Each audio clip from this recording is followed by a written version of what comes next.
Hello everyone, I'm Dennis. Welcome back to my bindery. If you're a maker like me, then at this time of year you've probably got some handmade creations to give as gifts or even to send off to customers. How you choose to package your items matters, both to keep them safe and to make a good first impression.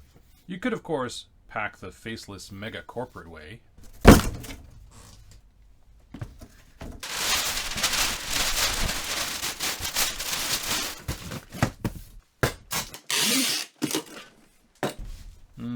Maybe not.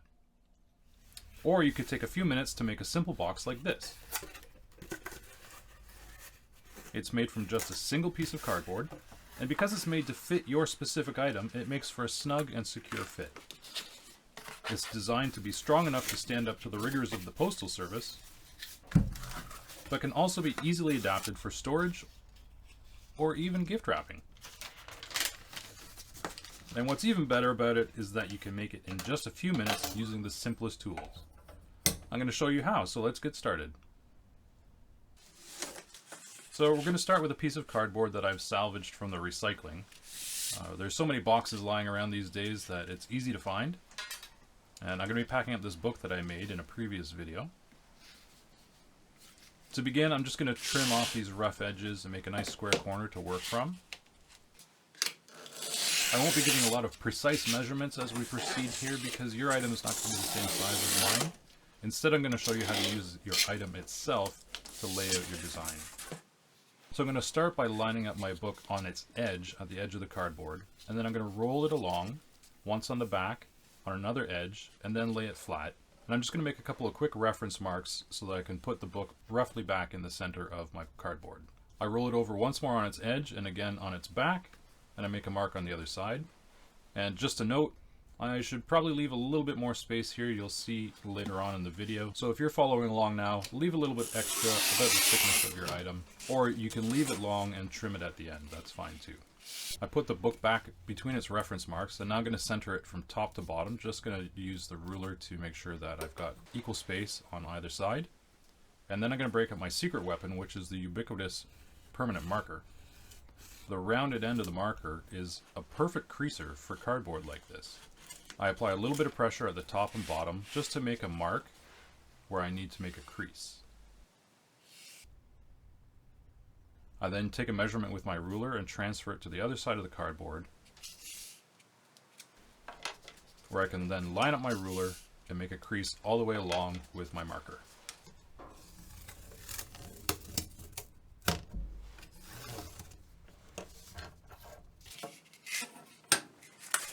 I like the marker for this because it won't break through the cardboard the way a sharper bone folder might just tear through. A little even pressure makes a nice clean fold. And then I put the book back in and make sure that it fits. That looks good. And now again with the marker I'm just going to make a crease on either side on the left and right so that I can make the two vertical folds. These folds are going with the grain of the cardboard, and so I use a little bit lighter pressure so that I don't tear through the inner paper. It can still happen, but that's okay, but that's on the inside of the box. Next I need to make some cuts to release the flaps. I'm just going to freehand this. If your box is for a gift, then you might want to use a ruler. Yes, I'm cutting on my bench, I know, don't worry, it can take it. This particular box is just going to be a shipping box, so it needs to be tidy, but not perfect. That's a bit of a beastly cut right there. Use a ruler, folks. I free up the flaps, and again, check the fit. Now, to cut away the excess, I'm going to make 4 cuts on the sides, but I'm not going to follow along the creases. I'm going to leave a little extra space, and you'll see why later. Just use my finger as a guide there. That's about 3/4 of an inch, I suppose. I'm laying out the pencil marks here for your benefit mainly so you can see where to make the cuts.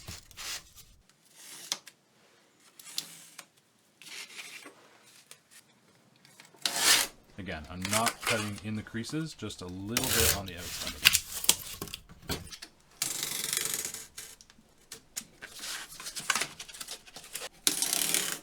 Now the offset pieces you can use as padding for extra protection if you're making a shipping box.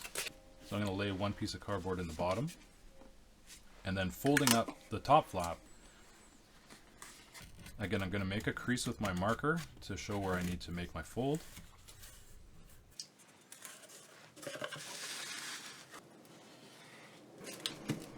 And I'll use my ruler and marker again to just crush the fibers of the paper and fold it up into a nice clean fold.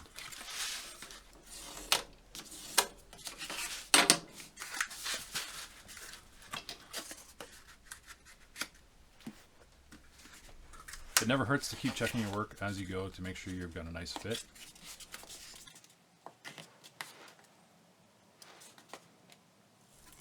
With the bottom flaps folded in, I mark the left-hand flap.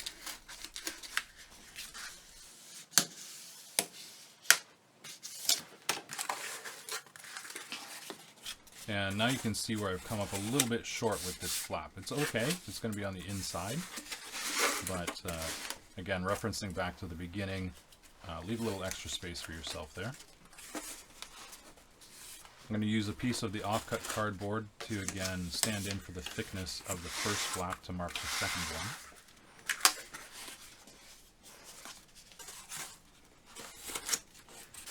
one. And that fit looks pretty good.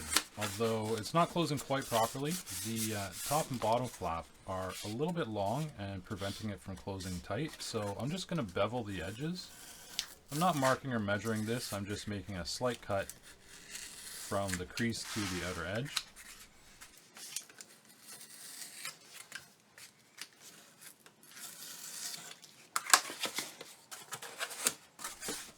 That allows the side flaps to close snugly, and we've got a nice tight fit. Now these offset cuts that we made on the ends have formed what I like to think of as a little shock absorber on the box on either side. These protrusions will protect your item if it gets dropped in transit. It's just a little extra protection to make sure that your item arrives through the post in good shape. So there we have it, a quick and easy shipping box made from recycled cardboard. Now I'm going to show you how we can adapt it to an odd shaped item. I've got my big metal gear here that I use as a paperweight. The layout is going to be exactly the same. I'm going to do the thickness and then the width, the thickness again, width, thickness, width, and leaving a little bit extra on the other side. Putting it back in the middle, I'm just going to mark my top edge.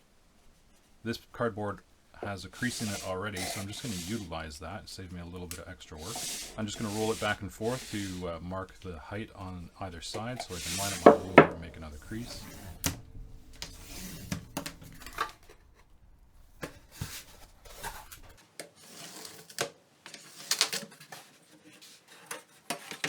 I'll make the two side creases the same way as the first box.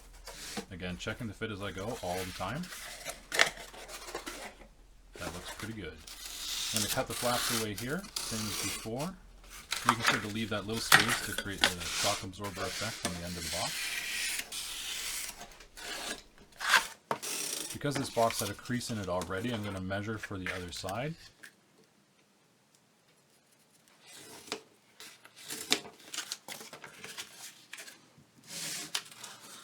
That leaves a little bit of extra space inside, and I'm just going to use some scrap cardboard as padding. It'll make for good extra packaging for this item if I were to send it out in the post. The flaps are a little bit long, so I'm just going to trim this one here using the second flap as a guide. I'll just score a line there and then carefully cut my way through. And then the two flaps will line up perfectly. I'll use my marker again to mark and score the creases on the flaps. Always better to make that crease first, folks, because the cardboard has a bit of a mind of its own, and if you think that it's going to fold where you want it to, it probably won't. Finally, I'll just trim off the last little bit of excess.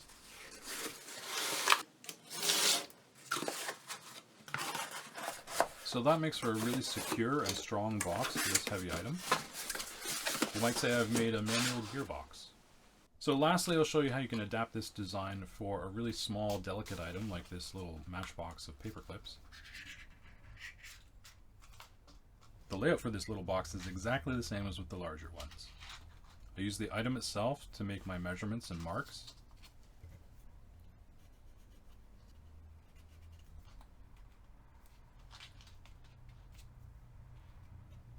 And I've learned my lesson this time. I'm leaving a little bit extra on the offcut.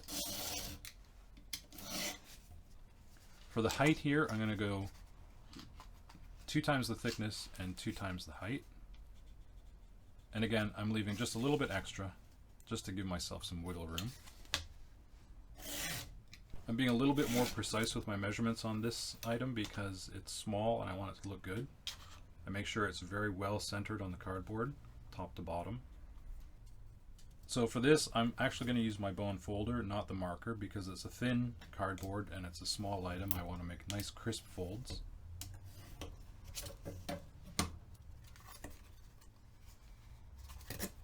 This actually is a thin corrugated cardboard. You can see the end grain here, and this is the side grain. My first folds are against the grain.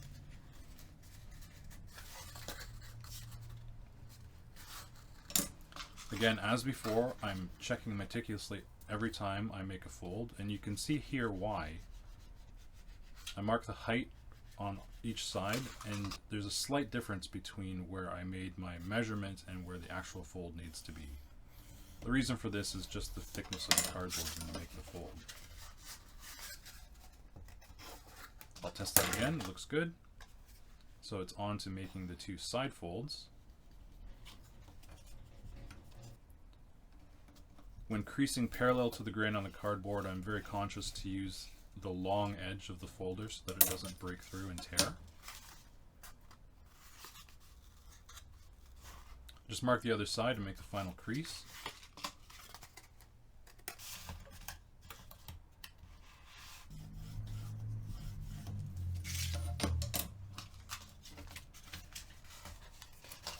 I'll check it again, it looks really good.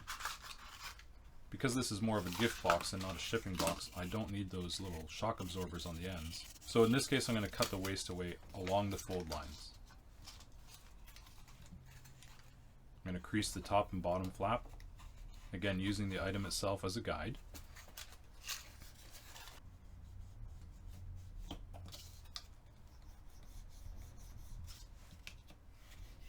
My measurements turned out well, and those flaps look good.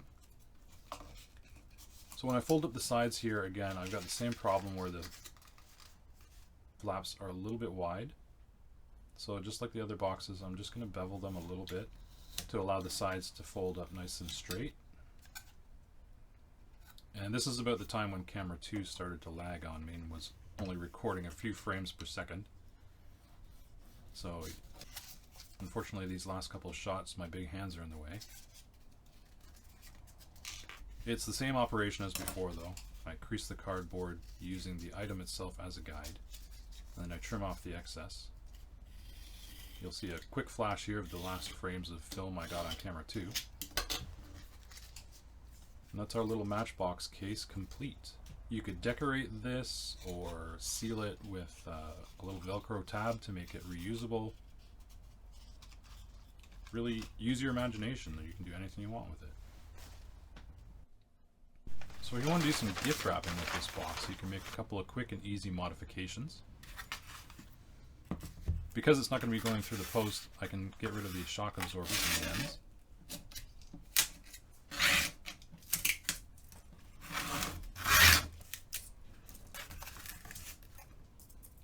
And now I want to trim the top flaps so they're a little less bulky. I fold them over into position and then mark the center of the outer one, measuring carefully. I'm going to cut that away using just gentle pressure. I don't want to cut all the way through, especially with my book on the inside. And when the top flap comes away, I'm left with a small score mark on the underside of the second one. I'll use a bit of scrap cardboard as a pad for protection, and then I'll carefully cut away the inner flap.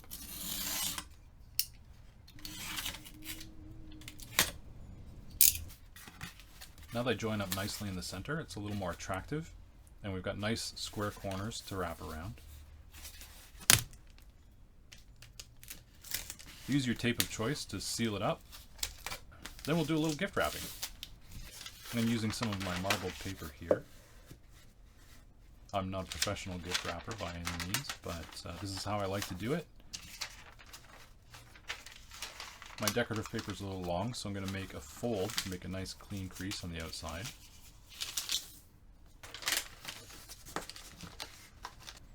And then a single piece of tape is enough to hold it. Or if you're my mom, you use all the tape. Then I pinch in the ends and make creases on the top and bottom. I like to fold down the flap with the seam on it first, so that's on the inside. And if my paper is a little long, again, I just fold it over to the inside to make a nice seam.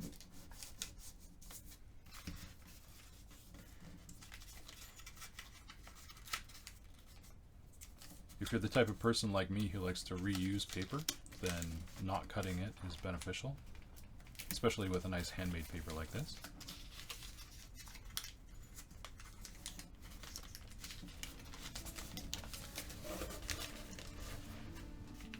A little bit more tape holds it secure, and there we have it wrapped. I think that side up is better. Add a little bow, and it's ready to give as a gift.